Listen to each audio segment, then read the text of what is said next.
The first words Todd said to me were insults. I was one of only 2 ninth graders in a 10th grade English class, and I was loud and outspoken about my love of books. In other words, I was an easy target. "Marnie's like Mr. Reed's daughter," Todd would say, and his best friend would heckle from behind him. I paid them little attention, so I was shocked when a year later, Todd AOL instant messaged me out of the blue, I didn't even know his screen name, to tell me he was gonna miss me over the summer. Apparently, my mom had been right when she suggested that 10th grade boys are a lot like 10-year-old boys, and they make fun of the girls they like.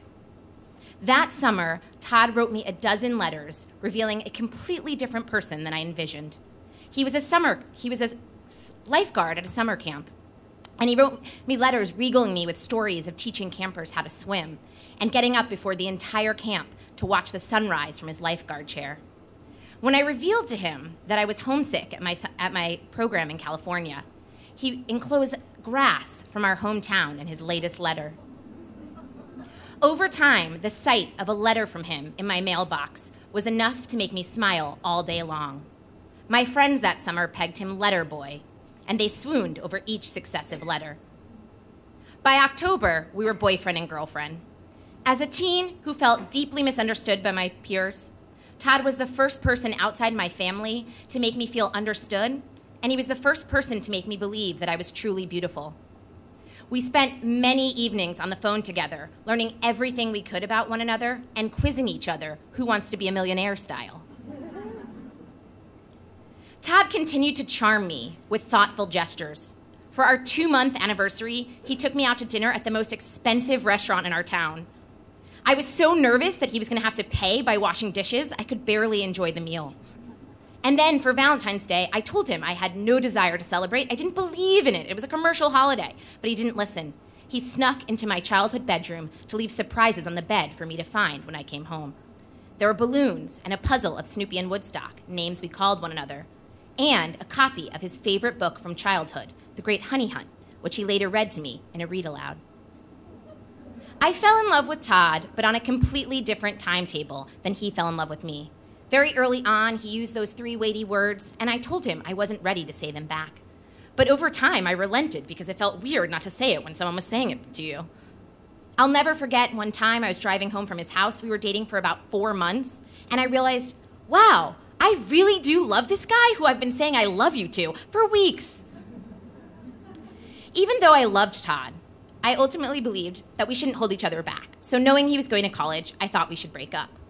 Raised on the story of my parents, childhood sweethearts who dated, broke up, married other people, and later reconnected, I grew up believing if it's meant to be, it's meant to be.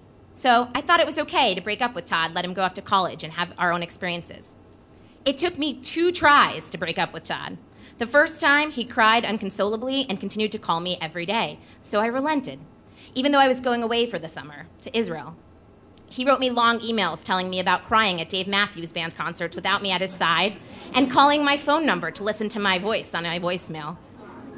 Finally, I returned and was able to break up with him. But even after we broke up, we remained friends, and sometimes even friends with benefits. He continued to be a really important friend in my life, and I invited him to be my date to my prom. He invited me to be his date at his fraternity formal. I clearly peaked way before my time. Until, for reasons that have nothing to do with him, we wound up at the same college, and I discovered that he had become a male whore. So early on in college, we hung out, we even hooked up, and then I found out he was dating a girl who lived down the hall from me. I immediately decided, Marnie, you are gonna have nothing to do with him or you will lose all respect for yourself, and promptly wrote that on a Post-it. Do not hook up with him or you will lose respect for yourself, and hung it over my desk. And things got weirder and worse. A friend was walking on campus with at least 4 of her pledge classmates, and Todd walked by, and every single one turned and said, I've hooked up with him. He was still dating the girl down the hall, but he was still hooking up with a different girl every night, and I felt this reflected poorly upon me. What had happened to him? How did he turn into a male whore? And to be honest, I didn't figure it out. My friends and I pegged him Dirty Todd, and I gave up on trying to understand him. I realized that this person, the first person in my life who had understood me, had become completely impenetrable. 10 years pass. I have no clue what's going on in Todd's life. I'm 29, newly single, and living in Philadelphia. I'm at a street festival with a friend, surrounded by strangers, when who do I see 20 yards in front of me but Todd? I can't believe I'm seeing him. I have no clue what's going on in his life. He's not even on Facebook. As he walks towards me, I want to run away, but I know he's seen me. As he approaches, I'm shaking. Do you live here? No. Do you? Yes. I learn that Todd is just in Philadelphia for the day. He tagged along with friends who are looking at wedding venues, and he just randomly wound up at this street festival. I continue talking with him, trying to make conversation, but I'm so distressed. I cannot believe I'm talking to Dirty Todd right now. The whole time, I'm just imagining going home and telling all of my friends this story. So I'm not that friendly to him. And as I fade back into the crowd, he turns and looks at me with a look that I interpret as sincere and says, "It was really great to see you." Those words reverberate in my head as I walk away, wondering, what is the universe trying to tell me here? I think about my mom, who ran into my dad's college roommate who told her that my dad was divorced. She then called every Harvey Kaplan in the New York phone book, none of whom were my father. And then she called his parents, and sure enough, he was living at home. So they reconnected, and they are still married. And so I wonder, is the universe trying to set me up with Dirty Todd? I contact one of my best friends, and she says, "Marnie, just look him up in your alumni directory and send him an email." And I say, "But he was a male whore in college." And she says, "Marnie, everyone was a slut in college. Maybe he's changed."